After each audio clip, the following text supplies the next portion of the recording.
Do you think we should increase the debt ceiling? Do you think we should increase spending next year? Do you think the IRS should keep the 80,000 jobs it got this year and get an increase in its pay? Do you think the IRS should be allowed to go to your home and ask you about your taxes? Do you think the IRS should be armed? I think taxation is theft, and most of you are now shutting this video off.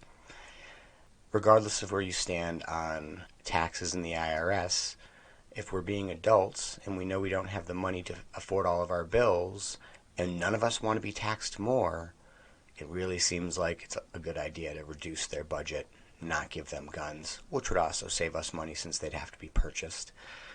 I think the IRS is going too far. Fox has got a great interview. Let's jump into it.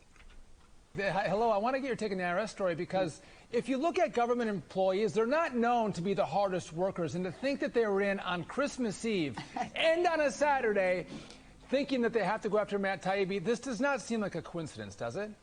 No, especially because we now know that they were launching that exam on the very day that he was putting out the 9th installment of his Twitter files, which of course was documenting the way the government had worked with social media companies to censor Americans. And so there's that coincidence. There's a coincidence of the fact that they showed up at his house on the day he was testifying in front of Congress. It seems like a few too many coincidences all around.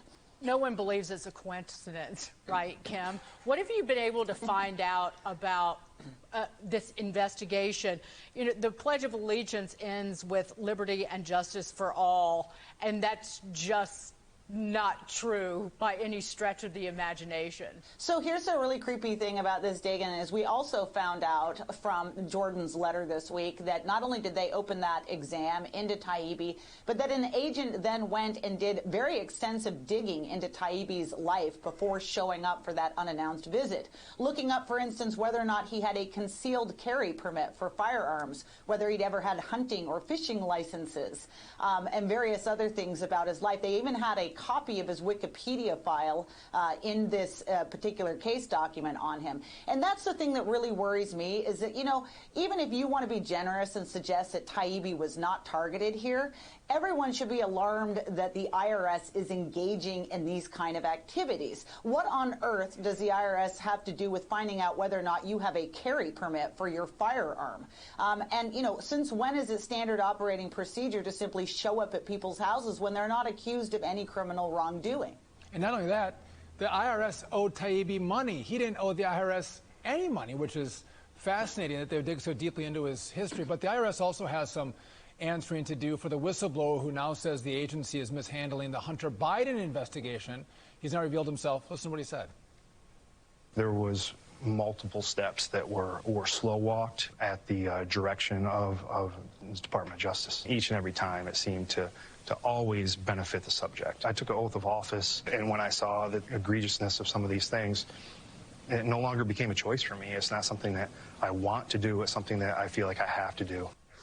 Kim, you're a long observer of Congress. Do you think that this Republican Congress can get to the heart of what's happened with the DOJ, the FBI, and now the IRS in regard to Hunter and Joe Biden? Well, they're going to have to work real hard because, I mean, we've got these whistleblowers coming forward. Thank goodness we had Taibbi come forward and relate his experience. But I would note that even when the IRS turned over these documents to the House committee, they didn't give what Jordan had asked for. For instance, all the information related to communication between agents in the IRS about the Taibbi file.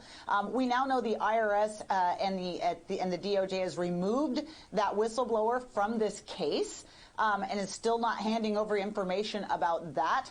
So, look, I think one of the best ways you might get them to talk is let's do something about that $80 billion that Democrats said that they were going to give the IRS last year. Does anyone really think that agency deserves to get that kind of reward given the behavior that's being exhibited right now?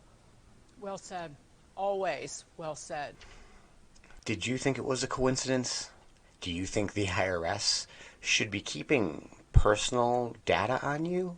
We file our taxes. They randomly do audits to check to make sure no one's making mistakes and to make sure no one's egregiously lying. Why are you looking up whether I'm breaking other random laws? Why are you looking up if there are other random things that I could be doing wrong?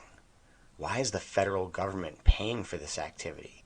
The Democrats are 100% correct when they say we need to raise the debt ceiling. We can't just stop paying everything because the effects would be real.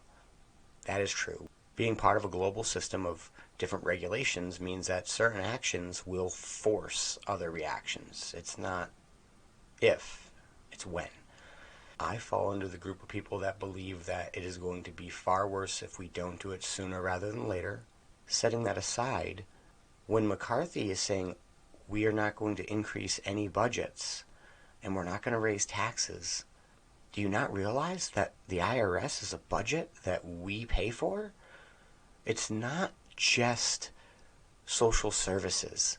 Obviously, the Democrats pick the bleeding heartstring ones because they know that we are emotionally reactive and they're trying to win a game. Right now, we have a speaker who at no point in time is not willing to raise the debt ceiling. Do not be confused. He is allowing the debt ceiling to be raised. He is just being very firm about this spending bill, and he is not letting anything move forward until then. I think that's what you need to do. Whether you're an independent, far left or far right, when you look at it from 10,000 feet, the last 50 years have been the Democrats pushing very hard and the Republicans barely fighting, and just we've been inching forward in one direction. And that has had a cascading effect of way more spending. We find ourselves in a time in history where maybe we can get our country back from its government. To me, there is no question that we should reduce government spending, especially in the IRS. I don't think taxes are worth it because the government doesn't utilize them correctly. And we can't believe that whenever budgets are being cut, it's only Social Security, food stamps, and veteran affairs. When you have 1,000 bureaucracies that get paid by us, even more NGOs. And we're talking about responsible spending. It's everything, and I think it's incredibly manipulative to just mention the ones that will trigger your heartstrings and not really look at it holistically. I hope you learned something. I'm Tristan with Radically Rational Radio. Like, comment, subscribe. I'll see you in the next episode. Stay resilient.